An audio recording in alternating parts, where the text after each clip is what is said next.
em que o Eduardo fala que, na verdade, essa luta toda não é pela anistia ampla, geral e restrita, e simplesmente é uma luta para livrar Jair Bolsonaro da prisão.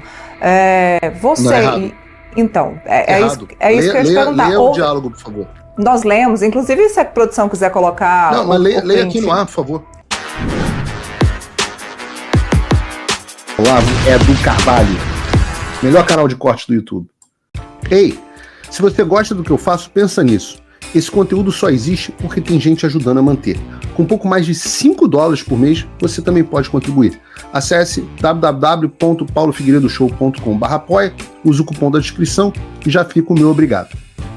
Então a anistia não é o fim dessa história. A anistia é um primeiro passo, e o segundo passo dessa lista que vocês colocam para que vocês parem de influenciar o governo norte-americano ou países ali da Europa a tomarem atitudes com relação ao Brasil, ela inclui, além da anistia, um segundo passo que é o impeachment do ministro Supremo, e essa lista tem mais números aí, ou ela para por aí?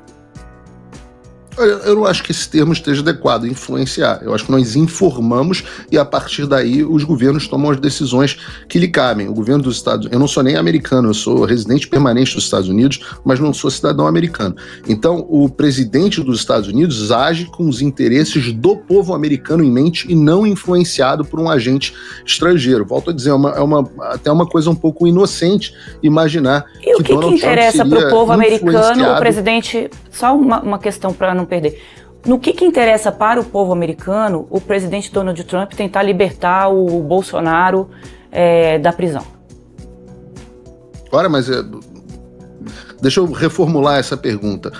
Por que você acha que o Brasil é constituído como uma democracia? O Brasil é constituído como uma democracia porque ele copia o sistema que foi criado pelos pais fundadores americanos e foi replicado no mundo inteiro. Eu estou respondendo a sua pergunta. A política externa dos Estados Unidos tradicionalmente sempre foi a de exportação dos seus valores.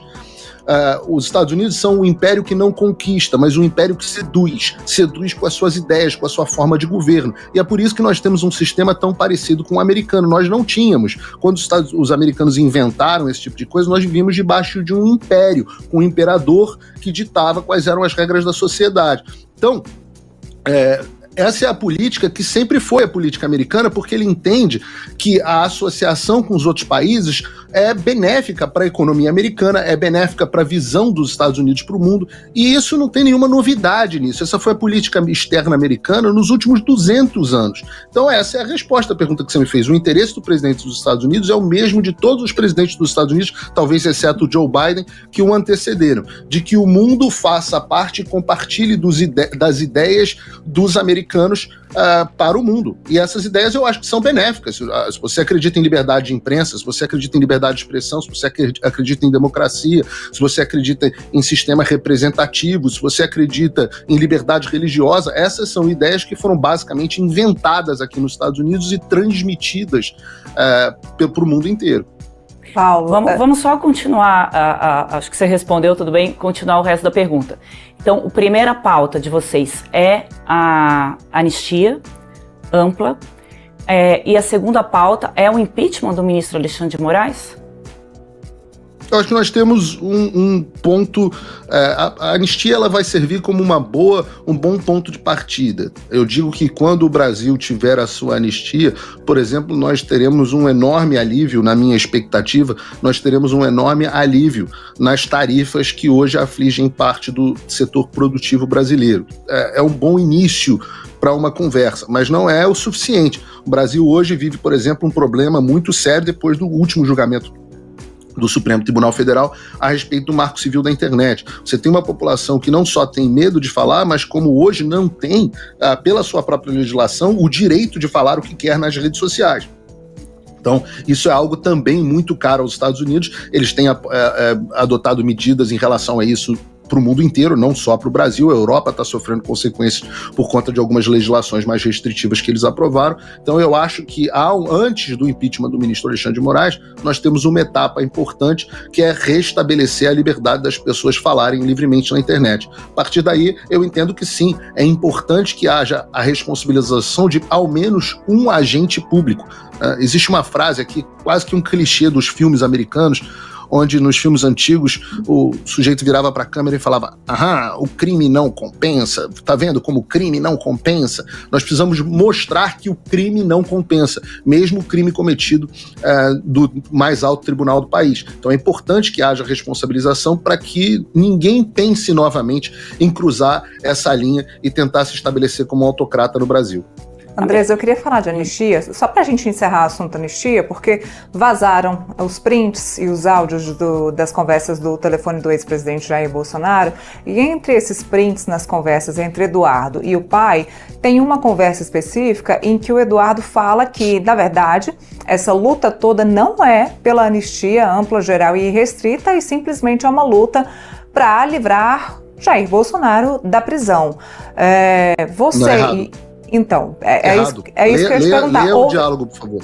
Nós lemos, inclusive se a produção quiser colocar... Não, mas leia aqui no ar, por favor.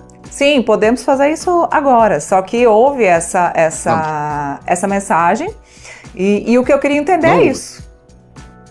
Não houve. Tá explicado, não houve. Se você ler a mensagem aqui no ar, eu vou explicar pra você. Essa é a sua... Fala, amigos do canal. Tá gostando desse vídeo? Então não esqueça de deixar o like, comente o quanto quiser e compartilhe com seus amigos e inimigos por um Brasil melhor e mais justo.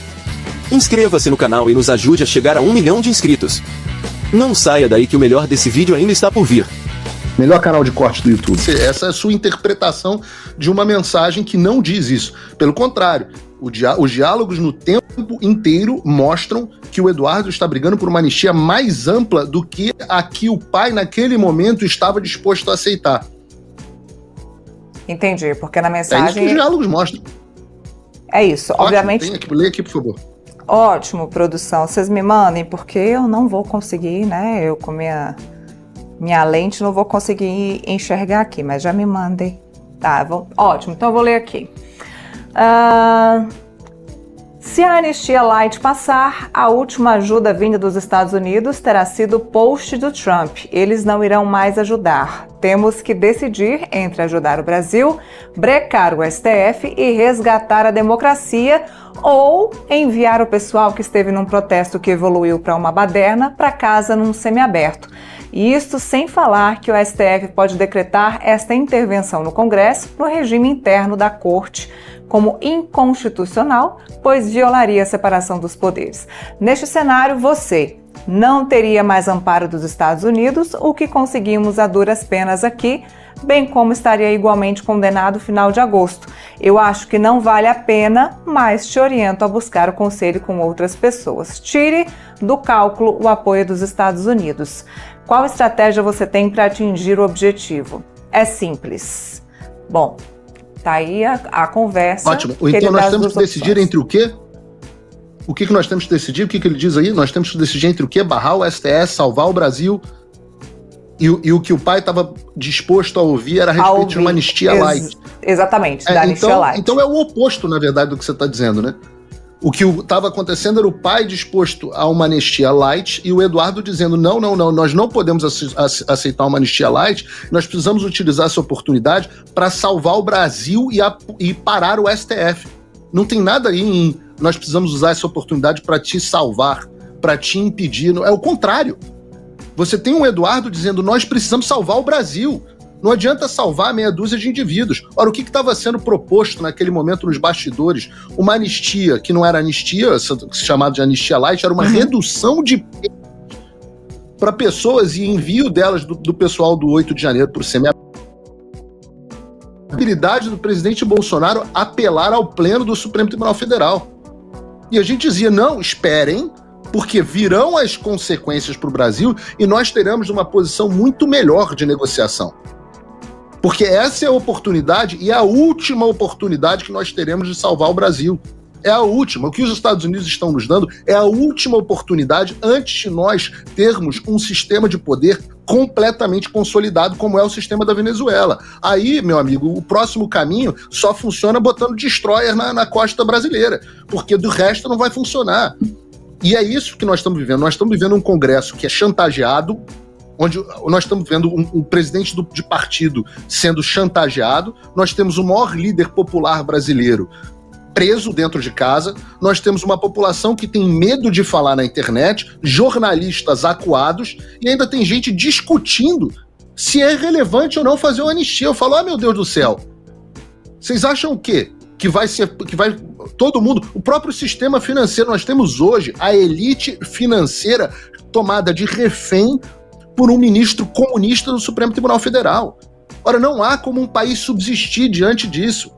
Debaixo disso, não tem como.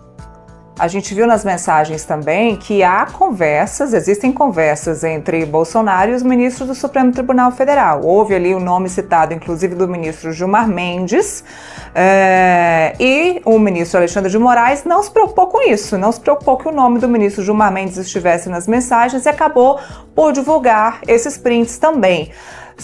Primeiro eu queria saber, existe mesmo essas conversas com ministros do Supremo e se você acredita que não está existindo uma proteção mesmo ampla ao ministro Alexandre de Moraes? Deles mesmos, né, interna, proteção interna. Vamos ver, claro que está havendo uma proteção interna, vamos ver até onde vai essa proteção interna. Vamos ver, é uma boa curiosidade, vamos ver o quão dispostos eles estão a morrerem abraçados com o Alexandre de Moraes. É o que eu brinco no meu programa a respeito de queimar a floresta inteira para pegar o bandido da Birmânia, que é uma referência a uma cena do filme do Batman Cavaleiro das Trevas. O Coringa é o bandido da Birmânia, e o Alfred diz que é necessário queimar a floresta inteira. A floresta inteira é o establishment político. Vamos ver se o establishment político está disposto a morrer abraçado com Alexandre de Moraes. Eu espero que não. Eu espero que o ministro Gilmar Mendes, eu espero que os outros ministros Barroso, os outros ministros ponham a mão na consciência e entendam, olha, algo está errado para nós termos chegado a esse ponto. É justo nós fazermos o que estamos fazendo? É necessário nós protegermos as condutas criminosas do Alexandre de Moraes? É necessário? O que é melhor para o Brasil? O próprio Congresso Nacional, até quando o presidente Hugo Mota vai continuar refém do Alexandre de Moraes? Até quando o presidente do Senado, Davi Alcolumbre, vai continuar em conluio com o Alexandre de Moraes?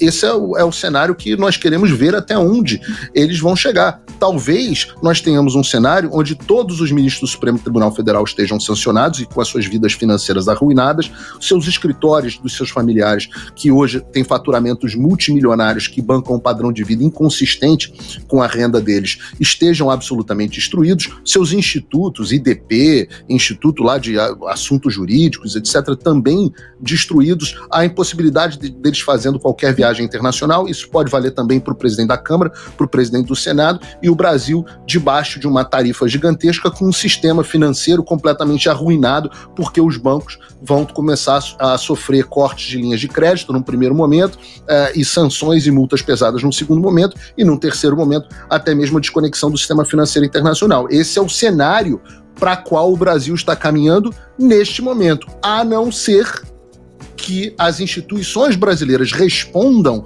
aos anseios da população e ao certo, ao moralmente correto a se fazer numa democracia e reestabeleçam o funcionamento da República.